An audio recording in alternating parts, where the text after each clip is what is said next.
नमस्ते। आज हम शिवाजी महाराज के प्रशासन की दिलचस्प दुनिया में थोड़ी गहराई से उतर रहे हैं। हमारे पास जो स्रोत हैं वो उनकी केंद्रीय सरकार, प्रांतीय व्यवस्था, सेना और हाँ, राजस्व नीतियों पर काफी रोशनी डालते हैं।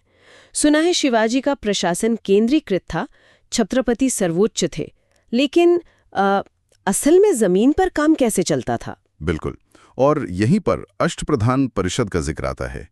ये दरअसल 8 मंत्रियों की एक व्यवस्था थी। आप कह सकते हैं कि ये प्रशासन की रीढ़ की हड्डी थी।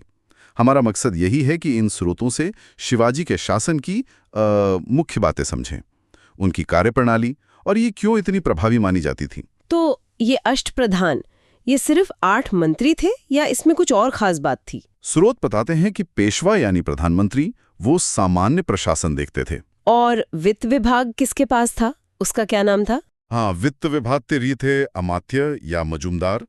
इनका काम था राज्य की आय और व्यय का पूरा हिसाब रखना। लेकिन देखिए, ये सिर्फ काम का बंटवारा भर नहीं था। ये व्यवस्था शायद शक्ति संतुलन और प्रशासन को ज्यादा जवाबदेह बनाने की एक कोशिश भी थी, ऐसा स्रोत इशारा करते हैं। और हाँ, वाक्यानवीस या मंत्री भी थे जो रोजमर्रा की कार्यवाही और गुप्तचर विभाग देखते थे। दरबार में क्या हो रहा है, ये सब। अच्छा, मतलब अंदरूनी जानकारी और रिकॉर्ड रखने का काम इनका था। और बाहरी मामलों के लिए कौन था? विदेश नीति वगैरह? उसके लिए सुमंत या दबीर थे, एक तरह से विदेश मंत्री समझिए। युद्ध और शांति जैसे मसलों पर सलाह देते थे। और जो राजकीय पत्राचार होता था उसका जिम्मा सचिव या शुरुनवीस पर था।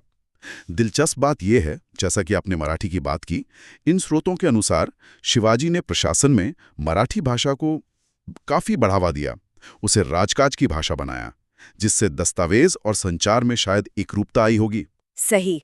और सेनापति का क्या रोल था? सुना है उनकी सेना बहुत अनुशासित थी। हाँ, सरे नौबत या सेनापति सेना के प्रमुख थे।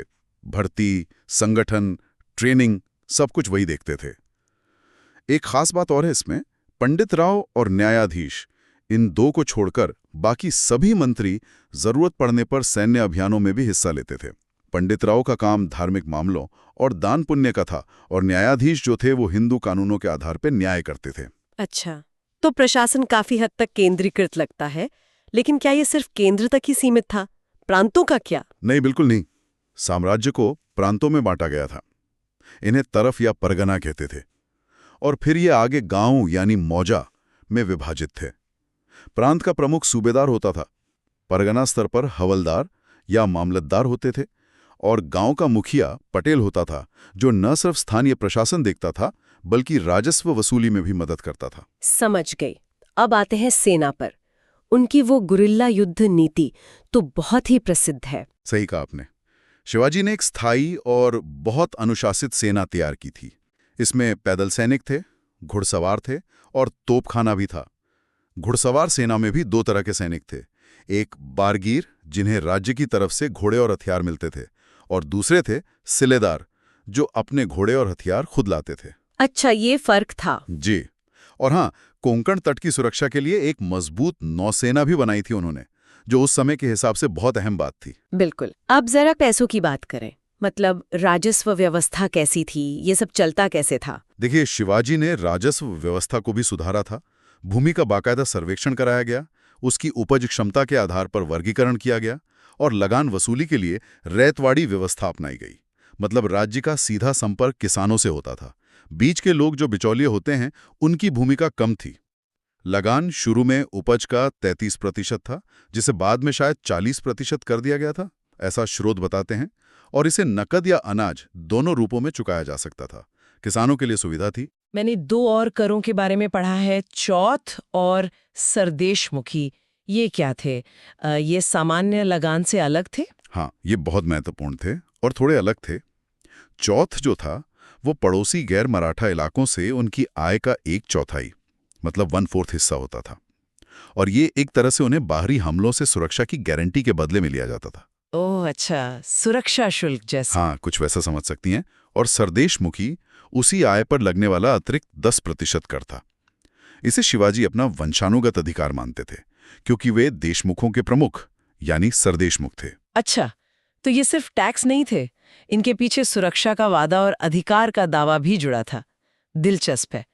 और न्याय व्यवस्था, कानून कैसे लागू होते थे? न्याय व्यवस्था मुख्य रूप से हिंदू धर्मशास्त्रों और जो प्रचलित स्थानीय परंपराएं थीं उन पर आधारित थी। गांव में पंचायतें होती थी जो दीवानी मुकदमे देखती थी और उनका प्रमुख पटेल होता था। केंद्र में न्यायाधीश का पद था जो अहम मामलों की सुनवाई करते थे। और हाँ, सबसे बड़ी अदालत तो छत्रपति शिवाजी की ही थी। अंतिम अपील वहीं होती थी। तो कुल मिलाकर अगर हम देखें, शिवाजी का प्रशासन एक बहुत ही सुव्यवस्थित, एक सोची समझी व्यवस्था लगती है।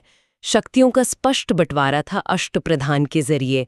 एक मजबूत सेना थी जो गुरिल्ला युद्ध जैसी नई तकनीकों में माहिर थी, और राजस्व जमा करने का भी एक संगठित तरीका था जिसमें रैयतवाड़ी, चौथ और सरदिशमुखी जैसे खास तत्व शामिल थे। निश्चित रूप से